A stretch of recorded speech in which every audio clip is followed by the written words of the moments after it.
అందరికీ నమస్కారం. ఇవాళ మనతో ప్రముఖ ఆస్ట్రాలజర్ జ్యోతిష శాస్త్ర పండితులు మాడుగుల శివప్రసాద్ గారు ఉన్నారు. జూలై నెలలో కన్యా రాశి వారికి ఎలాంటి ఫలితాలు ఉంటాయో వారి మాటలు నేర్చుకుందాం. గురుగారు నమస్కారం. ఆశీర్వచనం. గురుగారు, జూలై నెలలో కన్యా రాశి వారికి ఎలాంటి ఫలితాలు ఉండబోతున్నాయి కాస్త వివరించండి. శ్రీ మహాగణాధిపతయే నమః. ఐం మహాసరస్వత్యే నమః. శ్రీ లలితాంబికాదేవియే నమః. మాస ఫలాల కార్యక్రమములో భాగంగా ప్రతి నెల కూడా ఈ మాసములో 12 రాసుల వాళ్లకు ఎలా ఉంటుంది, ఏమిటి, ఎలా జరగబోతున్నాయి అనేటువంటి విషయము గురించి మనము ప్రతిసారి చెప్పుకుంటూనే ఉన్నాం. ఇప్పుడు కూడా జూలై మాసం అంతా కూడా ఎలా ఉంటుంది, ఈ జూలై మాసము అని మాసం అంటున్నాము కానీ మనము ఆంగ్లము పేరుతో మనము ఇంగ్లీష్ పదంతో మనం మాట్లాడుతున్నాము కానీ ఆషాఢమాసం అనేటువంటిది 6వ తేదీ నుండి ప్రారంభమవుతున్నది కాబట్టి జ్యేష్ఠమాసము అయిపోయి ఇక్కడ దక్షిణాయనము ఉత్తరాయణం అయిపోయి దక్షిణాయనము కూడా ప్రారంభమవుతుంది కాబట్టి ఈ మార్పులు చేర్పులు అయనము ఎప్పుడైతే మార్పు జరుగుతుందో కూడా కొన్ని గ్రహాలు అనుకూలముగా కొంతమందికి చిన్న చిన్న స్వల్ప ఏదో మిశ్రమ ఫలితాలుగాను ఉంటాయి. అయితే ప్రతి వాళ్ళు కూడా వ్యక్తిగతమైనటువంటి జాతకాలు అనేటువంటివి చాలా అవసరం. ముఖ్యంగా అందరూ ఒకే లగ్నములో పుట్టి ఉండరు కదా. ఎవరెవరు ఏ లగ్నములో పుట్టి ఉంటారో ఆ లగ్నము నుండి మనము చూసుకోవాల్సినటువంటి అవసరము ఉంటుంది. కాబట్టి పైగా ఈ మాసములో శని వక్రగతి అనేటువంటిది కూడా ఉన్నది కాబట్టి ఎవరెవరికి ఎటువంటి ఫలితాలు ఇస్తారు, ఏమిటి, ఆ ఫలితాలు ఎలా ఉండబోతున్నాయి అనేటువంటి దాని గురించి ఇప్పుడు నేను మీకు క్షుణ్ణంగా తెలియజేస్తాను. జూలై మాసంలో కన్యారాశి వాళ్లకు ఎలా ఉంది? నిజానికి కన్యారాశి వాళ్లకు ఈ జూలై మాసము ఆగస్టు సెప్టెంబరు అని కాదు, నేను 2023లోనే చెప్పా. దాదాపు పుష్కరకాలము పాటు కన్యారాశి వాళ్లకు మహాద్భుతమైనటువంటి యోగము ఉన్నది అని. సరే, ఎవరెవరి వ్యక్తిగతమైనటువంటి జాతకాలలో వాళ్ళ లగ్నాన్ని బట్టి వాళ్లకు ఉండేటువంటి గ్రహస్థితులను బట్టి వాళ్లకు జరుగుతూ ఉంటాయి. కానీ కొంతమందికి మీరు చెప్పినట్టు జరిగింది గురువుగారు అని చాలామంది నాకు ఫోన్లు చేస్తున్నారు. కొంతమంది ఇంకా జరగలేదు గురువుగారు అని, లేదా ప్రారంభమైంది గురువుగారు అని, ఇలా అనేక రకాలుగా ఉంటారు. మరి 10-12 సంవత్సరాల పాటు అన్నప్పుడు కొంతమందికి 23లో యోగం ప్రారంభం, కొంతమంది 24లో ప్రారంభం, కొంతమంది 24 ఆఖరిలో ప్రారంభం, కొంతమంది 25లో ప్రారంభం, ఇలా ఏవో వాళ్ళ జాతకాలను బట్టి ఉంటాయి. నడుస్తూ ఉండేటువంటి వింశోత్తరి దశలు కానీ గోచార వ్యవహారాలు అన్నీ కూడా చూసుకొని చేసుకోవాల్సినటువంటి ఆవశ్యకత ఉంటుంది. అయితే ఏది ఏమైనా కన్యారాశి వాళ్లకు మహాద్భుతముగా ఉన్నది ఈ మాసము. వీళ్లకు ఈ మాసం అంతా గ్రహస్థితులు అనుకూలముగా ఉండటము వలన చేపట్టినటువంటి పనులన్నీ కూడా సకాలములో పూర్తి చేసుకుంటారు. సమాజంలో మీ మాటకు విలువ పెరుగుతుంది. ఆదాయ మార్గాలు ఖచ్చితముగా పెరిగి తీరుతాయి. దీర్ఘకాలికమైనటువంటి రుణాలు కొంతవరకు మీరు తీర్చుకోగలుగుతారుగాక. వ్యాపారాలలో లాభాలు పొందటం అనేటువంటిది ఖచ్చితముగా జరిగి తీరుతుందిగాక. విలువైనటువంటి వస్తువులు కొనుగోలు చేస్తారు. చిరు వ్యాపారాలు మంచి లాభాలు సాధించి తీరుతారు. అంటే చిన్న వ్యాపారస్తులకు మాత్రము చాలా అంటే చాలా బాగుంది కన్యారాశి వాళ్లకు. మిత్రులతో ముఖ్యమైనటువంటి విషయాలు చర్చించి నిర్ణయాలు తీసుకోవటం అనేటువంటిది జరుగుతుంది. బంధుమిత్రులతో విందు వినోద కార్యక్రమాలలో పాల్గొనడం అనేటువంటిది కూడా జరుగుతుంది. కుటుంబ వాతావరణం అంతా కూడా చాలా సంతోషకరమైనటువంటి జీవితాన్ని గడుపుతారు ఈ మాసములో. ఉద్యోగము చేసేటువంటి వాళ్లకు ఒత్తిడి ఉంటుంది, కానీ ఆ ఒత్తిడిని అధిగమించి మీరు విజయం సాధించి తీరుతారుగాక. సమర్థవంతముగా బాధ్యతలు నిర్వహిస్తారు. ఆరోగ్యము అనేటువంటిది చాలా మీకు సహకరిస్తుంది.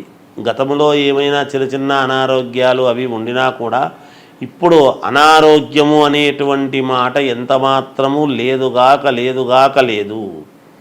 పూర్ణముగా ఆరోగ్యవంతముగా అన్ని పనులు కూడా మీరు చేసుకొని విజయ పదములో ముందుకు నడపటానికి రెడీగా ఉండండి. మీకు జయవస్తుంది. అలాగే జూలై నెలలో కన్యారాశి వారు ఎటువంటి పరిహారాలు చేసుకుంటే వాళ్ళకి శుభ ఫలితాలు ఉంటాయి గురుగారు? ఎటువంటి పరిహారము చేసుకుంటే ఇంకా మీకు మేలుంటుంది అని గనక అనుకుంటే మీ ఇంటి దేవుణ్ణి ఒక్కసారి స్మరించుకోండి. ఈ మాసమంతా కూడా మీకు తప్పకుండా మేలు జరుగుతుంది.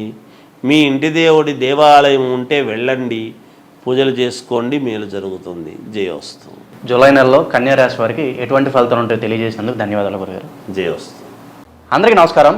ఇవాళ మనతో ప్రముఖ ఆస్ట్రాలజర్, జ్యోతిష్య శాస్త్ర పండితులు మాడుగుల శివప్రసాద్ గారు మనతో ఉన్నారు. ఆషాఢ మాసం యొక్క విశిష్టతను వారి మాటలోనే తెలుసుకుందాం. గురుగారు నమస్కారం. ఆశీర్వచనం నాయన. గురుగారు, ఆషాఢ మాసం యొక్క విశిష్టతను కాస్త వివరించండి. అలాగే ఆషాఢ మాసంలో చేయాల్సిన పనులు ఏంటి, చేయకూడని పనులు ఏంటి కాస్త వివరించండి గురుగారు. శ్రీ మహాగణాధిపతయే నమః. ఐం మహాసరస్వత్యే నమః. శ్రీ లలితాంబికాదేవ్యై నమః. ఆషాఢమాసము యొక్క విశిష్టత ఏమిటి, ఆషాఢమాసములో చేసుకోవాల్సినటువంటి పనులు ఏమిటి, చేసుకోకూడనివి ఏమిటి అనేటువంటివి సరే ఎంత తెలిసినా ఏదో ఒక అనుమానము, మానవులము సహజము కదా. ప్రతిదీ కూడా మనము సందేహము అనేటువంటిది వచ్చినప్పుడు తెలుసుకోవాలి అనేటువంటి దాంతో అడుగుతూ ఉంటారు. సర్వమానవాళికి తెలిసే విధముగా చెప్పటము మా వంతు కర్తవ్యముగా భావించి తెలియజేస్తూ ఉంటాం. ఆషాఢమాసం అనంగానే ఆషాఢమాసం వస్తుంది కదా, శుభకార్యాలు చేసుకోవటానికి అవకాశము ఉండదు అనేటువంటిది అందరికీ తెలిసిన విషయం. అంటే వివాహాలు, గృహప్రవేశాలు, శంకుస్థాపనలు, మామూలుగా పండితులు వీళ్ళు బ్రాహ్మలు అనేటప్పటికీ ఉపనయన కార్యక్రమాలు, ఒడుగు అంటాం. అలా ఇక్కడ తెలంగాణ భాష వడకలగ్నం అని ఏదో అంటాం. అలా ఉపనయన కార్యక్రమాలు కానీ, శంకుస్థాపనలు, భూమి పూజలు కానీ, ఏదైనా ఒక కొత్త వ్యాపారము ప్రారంభించాలి, చెయ్యాలి అని అనుకుంటే అవన్నీ ఆషాఢమాసము కదా నాయన, ఈ మాసము కాస్త ఆగి చేసుకోవచ్చు కదా అని ఇలాంటివన్నీ కూడా చెబుతూ ఉంటాం. సరే, ఎవరైనా కాన్పులైనారు అనేటప్పటికీ మరి పుణ్యపురుడు కాబట్టి ఇంట్లో పుణ్యాహవాచనము ఇట్లాంటివి ఇవి చేసుకోవచ్చు. ఆషాఢమాసములో చేసుకోకూడనివి అంటే శుభకార్యాలు ఏవి తలపెట్టేదానికి ఉండదు. అయితే ముందుగా ఎవరైనా పెళ్లి సంబంధాలు మాట్లాడుకున్న వాళ్ళు కానీ, వాళ్ళ ఇంటికి రావడము, వీళ్ళింటికి పోవడము, ఇటువంటివి ఏమో మామూలుగా సందర్భాన్ని బట్టి చేసుకోవచ్చు. ముందే మాట్లాడుంటారు కాబట్టి వాటికి ఏమీ ఇబ్బంది ఉండదు. ఎందుకంటే వివాహం అనేటువంటిది ఎలాగో శ్రావణ మాసము తర్వాతను పెట్టుకుంటారు మంచి రోజు చూసి. వచ్చిపోవడాలు, రాకపోకలు అనేటువంటివి సహజము కాబట్టి రెగ్యులర్గా జరిగేటివి జరుగుతూ ఉంటాయి. వెళ్ళవచ్చును, రావచ్చు. అదొక మార్గం. ఇక ఆషాఢమాసము చేసుకోవాల్సినటువంటివి ఏమిటి?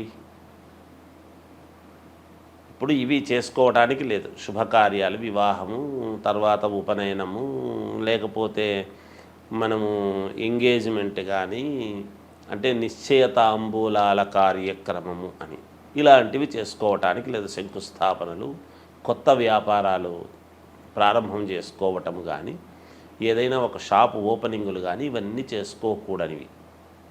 ఇక చేసుకోవాల్సినటువంటివి ఏమిటి? మరి ఆషాఢమాసం అంతా ఖాళీగా ఉండాలనా, ఏమీ లేవా అంటే పరమ పుణ్యప్రదమైనటువంటివి ఉన్నాయనేది కూడా చెప్పాలి.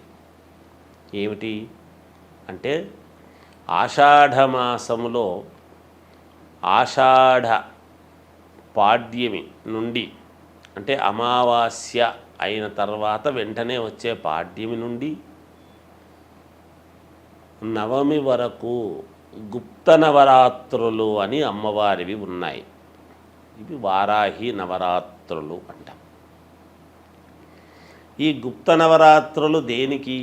గుప్త పేరులోనే గుప్తము అంటే ఏమిటి అంటే రహస్యముగా చేసేటువంటివి. దాని యొక్క అర్థమే గుప్తము అని. రహస్యంగా ఎందుకు చేయాలి అంటే అందరి యొక్క దృష్టి పడటం అనేటువంటిది మంచిది కాదు కాబట్టి